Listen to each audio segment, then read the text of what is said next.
कौन से द्वीप में आए हम? मध्य द्वीप। मध्य द्वीप में आए। 9 द्वीपों में से मध्य द्वीप है। तो ये मध्य द्वीप को मजीदा गांव के नाम से भी जाना जाता है, मजीदा गांव। और इस मजीदा गांव में सप्त ऋषि जो है हमारे, 7 ऋषि, जिन ऋषियों से ये पूरा अलग अलग गोत्र आते हैं, शांडिल्य गोत्र, गर्ग गोत्र, भारद्वाज गोत्र, कश्यप गोत्र, है ना, अत्रि गोत्र, ये सारे सप्त ऋषि जो थे ये प्रारंभ में ब्रह्मा जी के पुत्र हैं, जिनसे सभी सृष्टि के जीव निकले हैं। हिंदू हो, मुसलमान हो, सिख हो, ईसाई हो, सभी किसी न किसी गोत्र से आते हैं। वो अलग बात है कि उनको याद नहीं रहता। तो सप्त ऋषियों ने भगवान गौरांग की पूजा जो है ना वो यहाँ पर सीखी। और कहते हैं कि सतयुग की बात है, ब्रह्मा जी को उन्होंने देखा कि ब्रह्मा जी नवदीप में बैठ कर के क्या बोलते हैं? गौरांगा गौरांगा। तो जब देखा सप्त ऋषियों ने कि हमारे पिता ब्रह्मा गौरांग गौरांग करते हैं, तो उन्हें पूछा और इतने अश्रु निकलते हैं, इतने आनंद में आप ब्रह्मा जी रहते हैं, तो वो उनसे इन्फ्लुएंस हो गए और उन्होंने बोला कि हमें भी वो तरीका बताइए कैसे गौर धन प्राप्त हो। क्या प्राप्त हो? पीछे वाले नहीं बोल रहे, क्या प्राप्त हो? गौर धन क्या है? क्या है गौर का धन? गौर का धन हमें भी प्राप्त हो, गौर प्रेम, कृष्ण प्रेम हमें भी प्राप्त हो। तो उन्होंने कहा ब्रह्मा जी ने कि अगर तुम्हें गौर धन चाहिए तो तुम्हें नवदीप जाना पड़ेगा, क्योंकि गौर धन का खजाना का केंद्र है नवदीप। तो सारे के सारे सप्तऋषि यहाँ पर आए और उन्होंने, सप्तऋषियों ने यहाँ तपस्या करना प्रारंभ किया। और वो क्या कहते हैं, ये प्रार्थना सप्तऋषियों ने बोली है, जो हमारे गोत्र के ऋषि होते हैं। हम पूजा कराते हैं, लोग बोलते हैं आप कौन से गोत्र के हैं? अत्रि, भारद्वाजी। फिर व्यक्ति बोलता है वराह कल्पे, भारत खंडे, जम्बू द्वीपे, है ना। फिर गोत्र पूछता है, शेप पक्ष पूछता है, तिथि, तब आपका संकल्प पूरा होता है। तो गोत्र के बिना पूरा नहीं होता। तो गोत्र वाले ऋषियों ने किसकी पूजा करी? गौरांग की। और लोग इस्कॉन में आने के बाद मैंने देखा है कई लोगों को, जब वो पूजा कराने जाते हैं, दीक्षा हो गया, फिर जब पूजा कराने में पुजारी पूछता आपका गोत्र क्या है, तो वो बताते हैं जो पहले वाला, अरे आप तो अभी अच्युत गोत्री हो गए, अब आपकी पूजा भगवान कृष्ण को समर्पित है। फिर सप्तऋषि भी आपको कुछ निकलो, बोलते नहीं नहीं, कुल देवी देवता जैसे यहाँ चल रहा है, कुल देवी देवता की पूजा करनी चाहिए। कुल देवी देवता की पूजा तो करनी चाहिए ना, बचपन से करते हैं, करनी चाहिए कि नहीं करनी चाहिए? तो जरूरत नहीं है, सम्मान कर सकते हैं। कुल देवता कौन होते हैं? किसी न किसी गांव में एक बड़ा आदमी है, वो वरिष्ठ पूजा पाठ करता था, शरीर छोड़ दिया तो उसको कोई पूजा करने लगा। वो देवता का सम्मान करना चाहिए, रिस्पेक्ट करनी चाहिए, लेकिन पूजा नहीं करनी चाहिए। सती मंदिर होते हैं हर गांव में, सती मंदिर जाते हैं लोग पूजा करने के लिए। हरे कृष्ण जपने वाला अगर जा रहा है तो भगवान रोते कहते देखो कैसे पागल है, पागल है वो व्यक्ति, सच में मूर्ख है। तो जरूरत क्या है? ब्रह्मा जी गौरांग गौरांग बोल रहे हैं, शिव जी गौरांग गौरांग बोल रहे हैं, ये लगा सोमवार का बेलपत्र डाला गौरांग गौरांग। भगवान को बड़ा अजीब लगता है कैसे लोग हैं। तो इसका मतलब ये नहीं कि हम शिव जी के अपमान करें या ब्रह्मा का अपमान करें या देवी का अपमान करें, हमें उनकी पूजा की जरूरत नहीं है, अपमान नहीं कर रहे हैं, अपमान नहीं। अगर बच्चा अपने पिताजी से धन पर निर्भर रहता है और जब बच्चा बड़ा होता है पिताजी से धन नहीं लेता है, तो इसका मतलब हो गया पिताजी का पहले तो पॉकेट मनी लेता था, अब नहीं लेता, मैं तू मेरा अपमान कर रहा है। अरे पिताजी अब जरूरत नहीं है, मैं सेल्फ डिपेंडेंट हूं। अगर कृष्ण भक्त हो गया तो जरूरत नहीं है। इसका मतलब ये तो नहीं कि पॉकेट मनी नहीं ली तो अपमान हो गया। अगर हमने शिव जी पे या ब्रह्मा जी पे जल नहीं चढ़ा तो अपमान हो गया क्या? अपमान तो नहीं, हमें जरूरत नहीं है। इंडिपेंडेंट मतलब कृष्ण डिपेंडेंट हो गया वो, है ना। तो सती माता होती थी गांव में, जो भी एक साध्वी स्त्री होती थी उसके नाम से एक मंदिर बन जाते थे। आने वाली परंपराएं उसी को फॉलो। ये अंधी परंपराओं की दौड़ है पूरे भारत में, पूरे विश्व में। अंधी परंपराएं, रूढ़िवादी जिसे बोलते हैं। एक बार मैं नवदीप परिक्रमा में आया, मैं बता रहा था अद्वैत गोसाई प्रभु जी को, नवदीप परिक्रमा के लिए आए हम लोग इसी पंचवेणी घाट, जो हम पुल से निकले ना, यहाँ 5 नदियां मिलती हैं। हाँ कल है दर्शन, हाँ कल वो ले जाएंगे आपको पंचवेणी दर्शन कराने। तो 5 नदियां एक जगह पर मिलती हैं, तो हम लोग भी गए वहां पर। तो जैसे हम पढ़ते रहते हैं गीता भागवत, तो हमें पता है, हम आइडेंटिफाई करते हैं, लेकिन अगर परिक्रमा में 5,000 लोग आएंगे ना, तो 4,500 लोग फॉलो करेंगे आगे वाला क्या कर रहा है, और ये नहीं पूछेगा क्या है। जैसे यहाँ आए तो तुरंत लेक्चर दिया हुआ है, सब कुछ है, पता है प्रभु जी बोलेंगे, तुरंत आकर पूछना शुरू, पेड़ के नीचे क्या है, पेड़ के नीचे क्या है, ये कौन है, ये कौन है। जिज्ञासु होते हैं भारतीय लोग ना, बहुत ज्यादा जिज्ञासु रहते हैं, बेचैन हो जाते हैं आंसर ना आने में। अच्छा, मैंने बता दिया कि शिव जी 5 मुख वाले हैं, यहाँ पर गौरंग महाप्रभु ने कृपा कर संतुष्टि हो गई। हुआ क्या इससे? इंफॉर्मेशन से होगा क्या? Information, information, no heart transformation. हृदय पर तो कोई काम है ही नहीं, हृदय में वही ईगो, हमें बोलेंगे, हम तो रहेंगे ऐसे ही, हम तो ऐसे ही रहे, टेढ़े हैं, टेढ़े थे, टेढ़े रहेंगे। तो फिर आपने क्या ही अपना, आप नवदीप आए, वही आपकी मोटी बुद्धि, वही मोटी चमड़ी, उसी से हम अपना जीवन जी जाएंगे पूरा। ट्रांसफॉर्मेशन नहीं हुआ, व्यर्थ। तो हम लोग चल रहे थे परिक्रमा में, तो मैंने ऐसी किसी सीनियर डिवोटी से बोला, प्रभु जी सब भेड़ चाल है? बोले हाँ। इतनी दूर दूर से हैं? बोले हाँ सब भेड़ चाल है। मैंने कैसे चेक करें? कह रहे बड़ा सरल है, किसी जगह आप दंडवत कर दो, पीछे वाले देखो करते हैं कि नहीं करते। तो हम चल रहे थे, मंदिर में दर्शन करके बाहर निकले, जैसे ये है, तो ये साइकिल खड़ी है, तो मैं इसके 4 चक्कर काट के आगे से आगे निकल जाऊं, तो जो पीछे आएंगे वो भी 4 चक्कर काटेंगे। प्रभु जी ने किया तो हम भी करेंगे, है ना, चक्कर काट ले। प्रभु जी ने किया तो, अरे 4 चक्कर क्यों काट रहे हो, क्यों काटने हैं? आप बोल देगा कोई व्यक्ति, आज अपने आप ही चालू हो जाएंगे जो पीछे वाले, ये ना प्रभुपाद जी की साइकिल, कोई कहते हैं गौरंग महाप्रभु की साइकिल। अरे गौरंग के समय में तो साइकिल ही नहीं थी, लोग प्रणाम भी करते हैं। आपने देखी गौरंग महाप्रभु की साइकिल? उससे क्या हार्ट ट्रांसफॉर्मेशन होगा? लेकिन वी एक्वायर एक्विजिशंस, इंफॉर्मेशंस, पर नो ट्रांसफॉर्मेशंस। अभी लिस्ट बनाकर देंगे तो हम यहाँ गए, यहाँ गए, यहाँ गए, यहाँ गए, यहाँ क्यों नहीं गए? जहां गए उससे क्या सीखा? तो इस प्रकार से ये सप्त ऋषियों ने प्रार्थना करी कि हम सब बड़े अपराधी हैं, ऑफेंडर्स हैं, और हम केवल अब तपस्या करना चाहते हैं इस नवद्वीप में आके।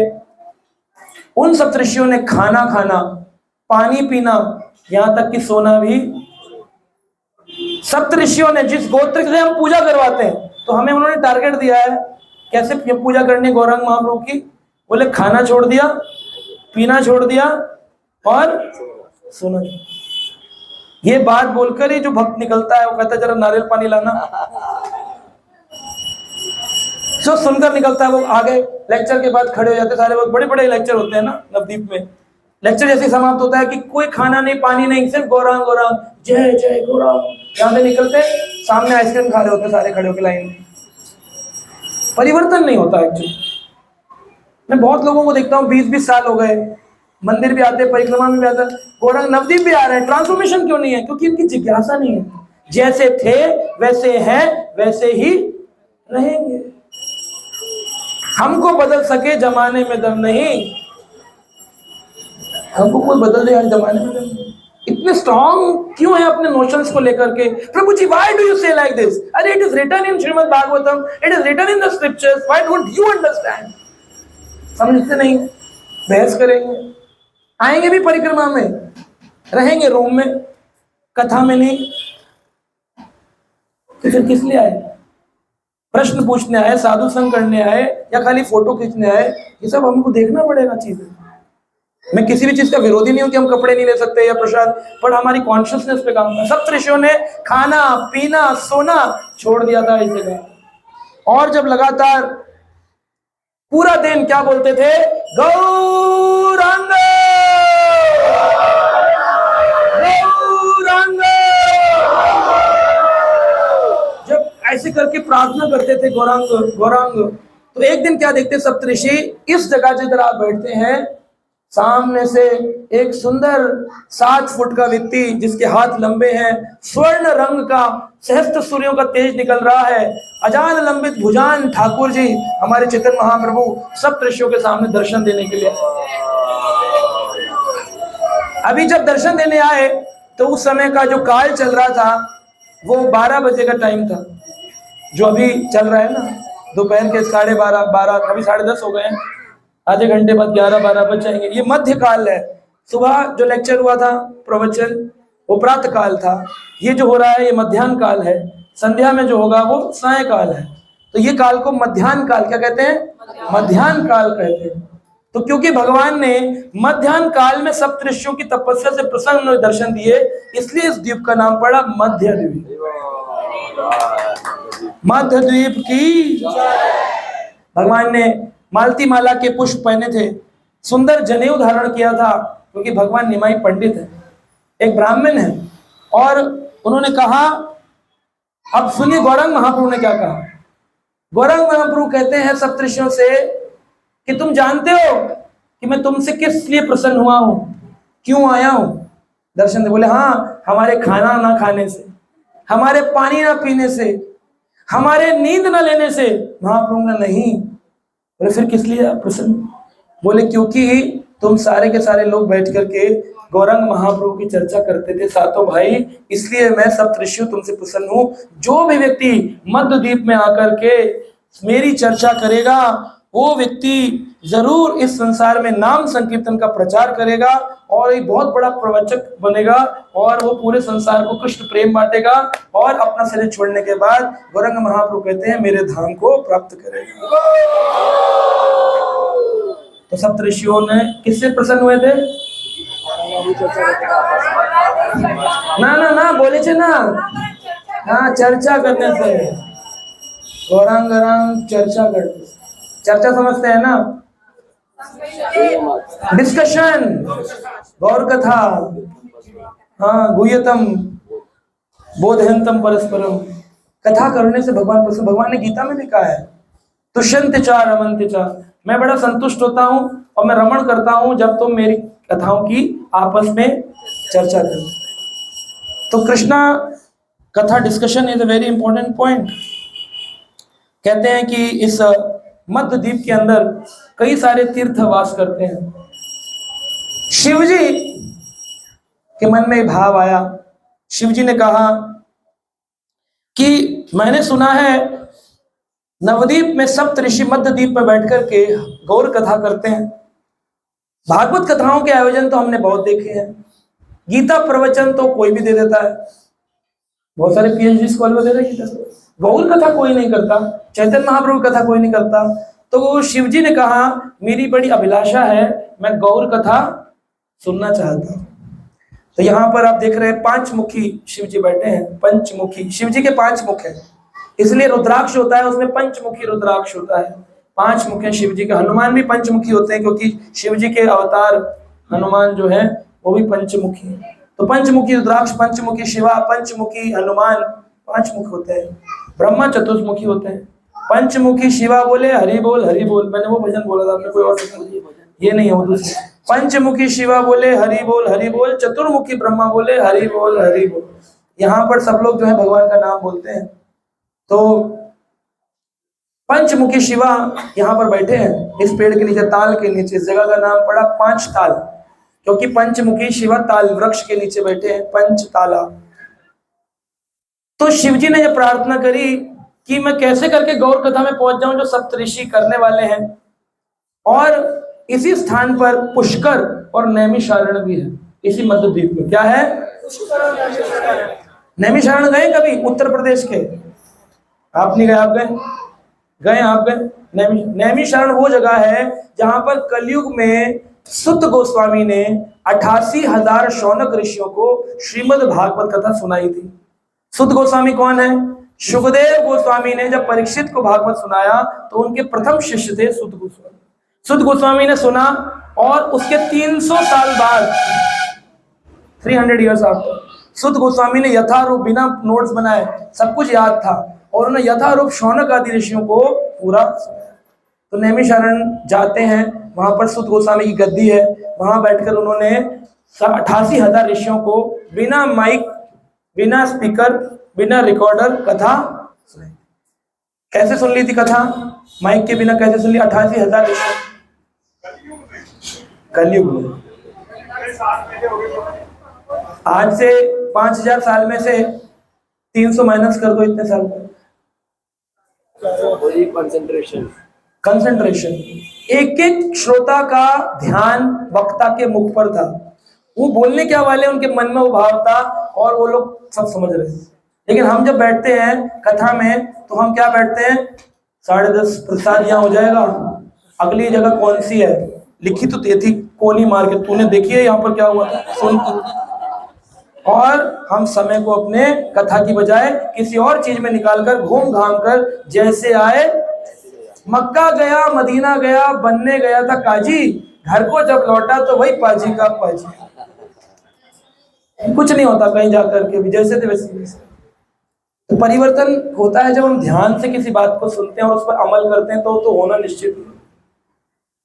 तो शौनक आदि ऋषियों की कथा हुई, लेकिन गौर कथा कहाँ करी उन्होंने? नैमिषारण्य में तो कथा करी, लेकिन गौर कथा करी सुत गोस्वामी ने नवदीप धाम। तो शौनक ऋषियों को जब गौर कथा सुनाया था, सप्तऋषि तो चर्चा कर रहे थे और शौनक ऋषि को बुलाया गया। शौनक ऋषि आए, कई ऋषि मुनि सप्तऋषियों को लेकर के सुत गोस्वामी ने भागवत का गौर कथा सुनाया। अब शिव जी के मन में है गौर कथा तो कभी सुनी नहीं, तो शिव जी अपने नंदी को बोले, चलो नंदी गौर कथा सुनने जाएंगे मध्वदीप, और जाकर के सुनेंगे, कहीं कथा निकल ना जाए। भाग भाग के आए। अब नंदी अपनी चाल में नंदी को चल चल फास्ट। नंदी कह रहा इससे ज्यादा तेज नहीं चला जाएगा प्रभु। तो बोले अरे तू बेकार है नंदी, मेरी मदद नहीं कर सकता, गौर कथा का एक अंग भी मिस हो गया तो जीवन बेकार हो जाएगा, जाना है जल्दी जाना है। तो उन्होंने अपने पिता ब्रह्मा जी से कहा, ब्रह्मा जी आप तो नवदीप में गए हैं, कई बार भगवान से मिले हैं, लेकिन मेरी इच्छा है कि मैं नवदीप जाकर के गौर कथा सुनूं, क्या आप मुझे अपना हंस उधार देंगे? जैसे बच्चे अपने पिता से कहते हैं, पिताजी आपकी कार मिल जाएगी, जरा कॉलेज तक ट्यूशन के लिए जाना है पढ़ने। पिताजी कहते थे कि मेरी गाड़ी को खराब मत कर दियो है। तो ब्रह्मा जी ने कहा, देखो देखो हंस तो दे रहा हूँ, लेकिन जरा ध्यान से जाना। तो बोले हाँ हाँ दे दीजिए, कोई बात नहीं, मैं ध्यान से जाऊंगा। शिव जी ने ब्रह्मा जी के हंस से क्या लिया? उधार लिया। और हंस पर आरूढ़ होकर के शिव जी हरि कथा सुनने के लिए मध्यद्वीप में आए। और इसीलिए इस क्षेत्र में एक मंदिर है जिधर हम जाने वाले हैं अभी, उसका नाम है हंस वाहन मंदिर, जहाँ पर शिव जी हंस के ऊपर बैठे हुए। आप कहेंगे शिव जी तो नंदी पर बैठते हैं। अब जो बिना कथा के आएगा, अजीब सा है, कोई भी कुछ भी बना लेता है, क्या है कि नहीं? और दिमाग लगाएंगे अपना, वो टेक्नोलॉजिकल दिमाग, कैसे होगा ये दो मूर्तियां क्यों मर्ज हो गई आपस में, क्या ये ब्रह्मा का अंश यहाँ कहां से आ गया? तो ब्रह्मा जी से उन्होंने उधार लिया और गौर कथा सुनने के लिए। तो कहते हैं कि शिव जी हंस पर आरोहण होकर के स्थान पर आए और हरे तो एक भक्त थे, उनका नाम था, सत्युग की बात है, दिवदास। दिवदास, और वह दिवदास जो थे, इसलिए दिवदास कहते क्योंकि बड़े दिव्य थे और दिव्य भगवान के दास थे, इसलिए दिव्य दास, और उनको दिवदास के नाम से बोला। उन्होंने servant of the divine personality, Divyadas. Divyadas समझ गए? सर्वेंट ऑफ डिवाइन पर्सनैलिटी, अद्भुत भगवान कृष्ण के दास। वो दर्शन करने के लिए अपनी एक टूर्स एंड ट्रैवल की कंपनी बुक की है।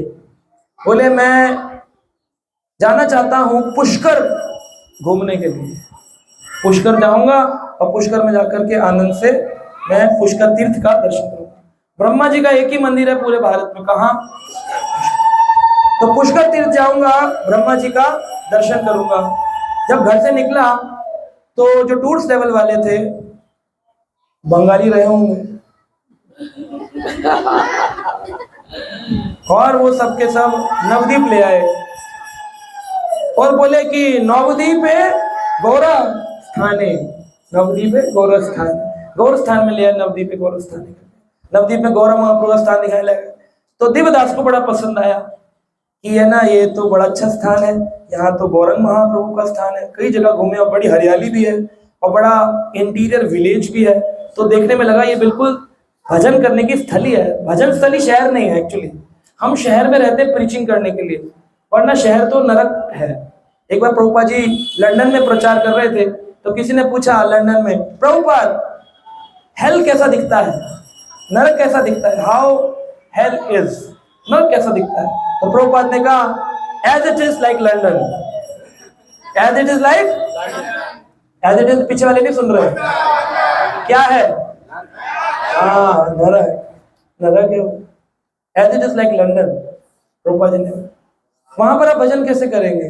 कैसे चेतना प्राप्त करेंगे? कहाँ स्थली है, कहाँ धाम है, कहाँ दर्शन है? इसलिए लोग दूर दूर से इस स्थली का दर्शन करने आते हैं। तो वो नवद्वीप में ले आए, कहा मैं यहीं रहूंगा, यही भजन करूंगा।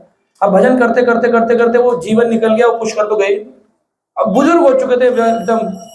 तो बुजुर्ग होने के बाद उनके मन में आया कि काश पुष्कर तीर्थ जाने का एक बार मौका मिलता जीवन में। बचपन में निकला था, जब यंग था, रह गया इधर, ना घर में रहा, परिवार छोड़ के साधु बन गया, पर पुष्कर तो गया नहीं।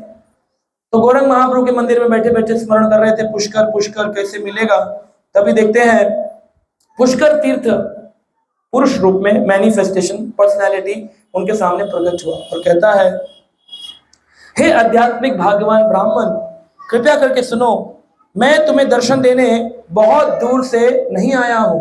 बहुत दूर से, हाँ, तुम ये सोच रहे हो कि अरे पुष्कर से कहाँ, वो पुष्कर अजमेर में पुष्कर, वहां से आया हूँ। मैं तुम्हें दर्शन देने बहुत दूर से नहीं आया हूँ, बल्कि मैं सदा सदा से नवद्वीप धाम के मध्य द्वीप में ही वास करता हूँ, यही हूँ। तुमने मुझे देखा नहीं? तो बोले अरे तुम्हारे मन में जो भाव था कि मैं पुष्कर नहीं गया, अरे तुम जानते नहीं हो, नवद्वीप में तुमने जिस स्थली में भजन किया यह पुष्कर तीर्थ ही है। हम वहां भी जाएंगे, सरोवर है पुष्कर तीर्थ। पुष्कर तीर्थ में जाने से पुष्कर तीर्थ ने कहा, हे विप्र, मैं आपको कुछ बहुत गोपनीय और गुह्य बात बताना चाहता हूँ। क्या बताना चाहते हैं? बोले शीघ्र ही परम आनंद आने वाला है। बोले क्या? बोले मायापुर में इस कलयुग धाम, कलयुग के युग के अंदर फिर से पुनः एक बार गौरंग महाप्रभु का अवतरण होने वाला है। ये तो नहीं पहली बार हुआ है। नवद्वीप तो एटर्नल धाम है, तो जंगल में पहले आ गया था, गौरंग महाप्रभु बाद में। भी सच्ची माता रहती थी, मतलब नवद्वीप तो पहले से था, अद्वैताचार्य रहते थे, ये थोड़ी महाप्रभु आए तभी नवद्वीप आया। तो बोले अब जल्दी ही नवद्वीप में कौन आने वाले हैं? महाप्रभु फिर से आने वाले हैं, क्योंकि महाप्रभु की पूजा तो है गौरंग महाप्रभु की, लेकिन कृष्ण स्वरूप में पूजा होती थी। और यहाँ के लोग गौर जानते थे कि गौर है, लेकिन उन्हें ये नहीं पता था कि वही गौर हरि है, चैतन्य महाप्रभु ही गौर हरि है। अपने बच्चे को कौन भगवान मानता है? तो उन्होंने बोला कि मैं यहाँ पर दोबारा से आने वाला हूँ जल्दी ही, और तुम मुझे निष्ठावान भक्त होकर के देख सकोगे। और इस प्रकार कहा, यदि पाखंडी व्यक्ति लाखों वर्षों तक भी श्री कृष्ण के भजन में व्यस्त रहे, अगर पाखंडी व्यक्ति लाखों वर्षों तक भी श्री कृष्ण के भजन में व्यस्त रहे, फिर भी वह भगवान के पवित्र नाम के लिए स्वाद विकसित नहीं कर पाएगा। बहु जन्म करी यदि श्रवण कीर्तन, तबु तो ना पाए प्रभु पदे प्रेम धन। क्योंकि वो पाखंडी है। कौन है पाखंडी? वो इस पाखंडी, हाँ चीटर तो है एकदम,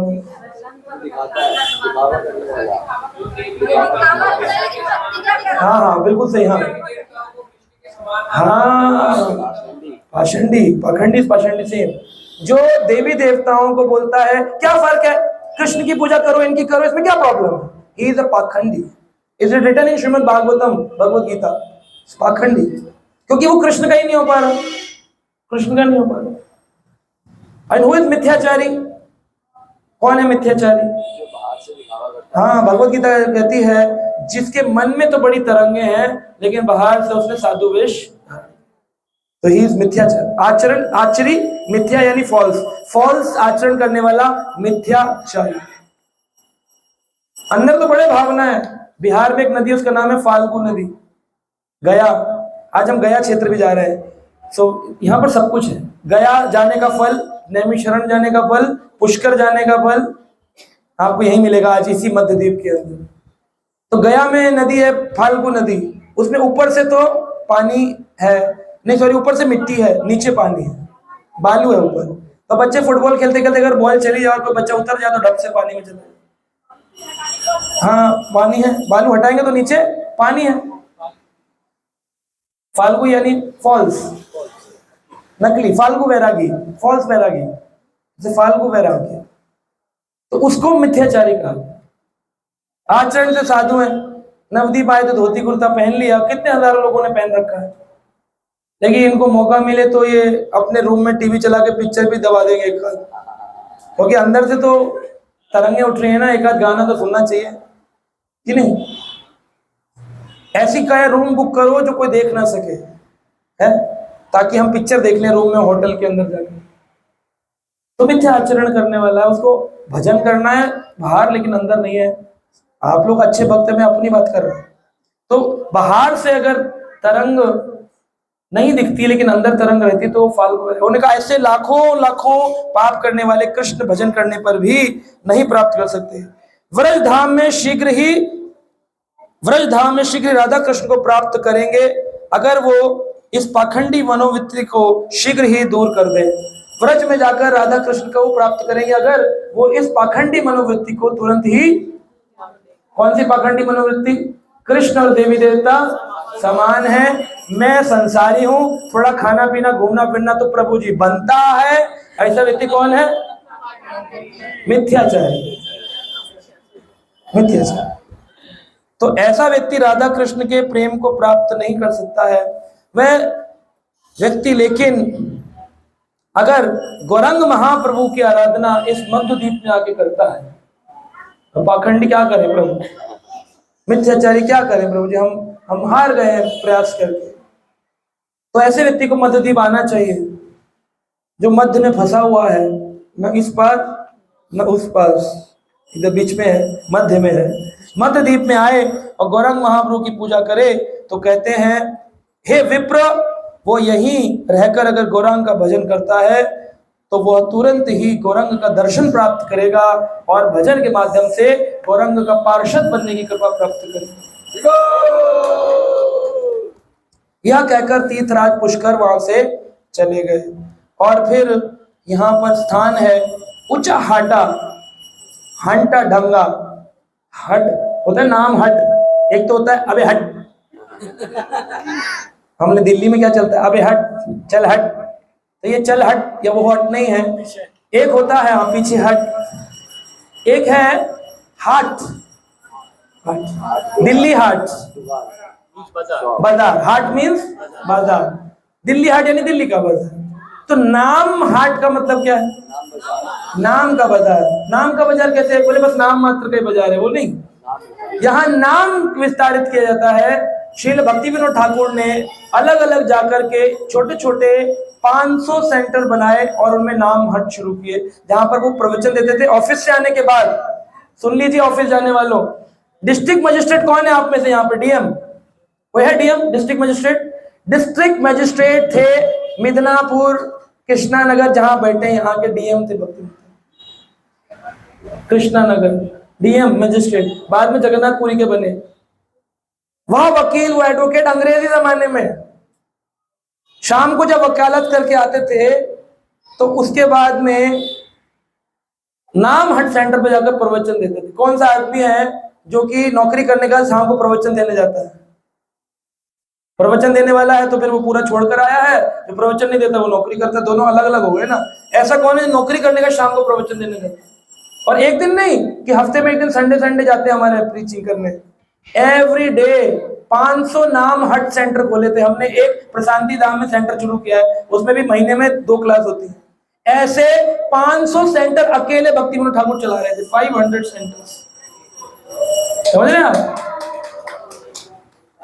सुन नहीं रहे आप लोग? अभी जो एक ने सुना है उसने अपने उत्साह को प्रकट किया है, पीछे वाले नहीं सुन रहे। नाम हट कितने? 500।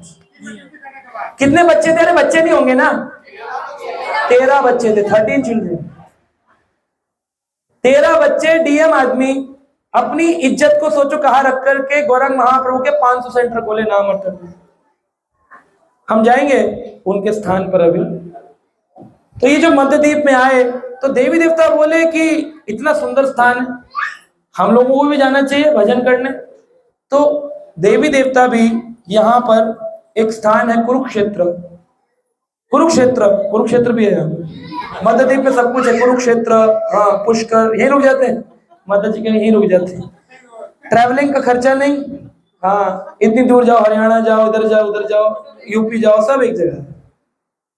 तो मध्यद्वीप में देवी देवता आए और इंद्र, ब्रह्मा, शिवा और गौरंग महाप्रभु के चर्चा में ही सदा डूबे रहते थे।